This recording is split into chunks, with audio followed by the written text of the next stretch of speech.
বাংলাদেশে গণ অভ্যুত্থান পরবর্তী নতুন রাজনৈতিক দল গঠন করে ছাত্র জনতা। জাতীয় নাগরিক পার্টি নামের এই রাজনৈতিক দলের আত্মপ্রকাশ ঘটে গত শুক্রবার। দলটির নেতৃত্বে রয়েছে ছাত্র আন্দোলনের প্রধান ভূমিকায় থাকা সমন্বয়করা। বাংলাদেশের রাজনীতিতে ইতিবাচক পরিবর্তনের অঙ্গীকার নিয়েই মাঠে নামেন তরুণ এই নেতৃত্ব। এ ঘটনার পর থেমে নেই বাংলাদেশ নিয়ে অতিকথনে মত্ত ভারতীয় মিডিয়াগুলো। তরুণদের নতুন এই রাজনৈতিক দল নিয়ে বিরূপ মন্তব্য করছে আজ তাক বাংলা নামের ভারতীয় সংবাদ মাধ্যম। তারা বলছে, বাংলাদেশে ভারত বিরোধী নতুন রাজনৈতিক দলের জন্ম হলো, যার নেতৃত্বে রয়েছে নাহিদ সার্জিস। মূলত শুরু থেকেই বাংলাদেশের ছাত্র আন্দোলনকে নানাভাবে বিতর্কিত করার চেষ্টা করে আসছিল ভারত, আর ছাত্র সমন্বয়করা প্রকাশ্যে ভারতকে প্রভু নয় বরং বন্ধুত্বের ভূমিকায় রাখার কথা বলে আসছিল।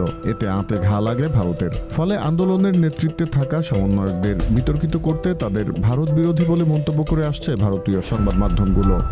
Z news, Dhaka.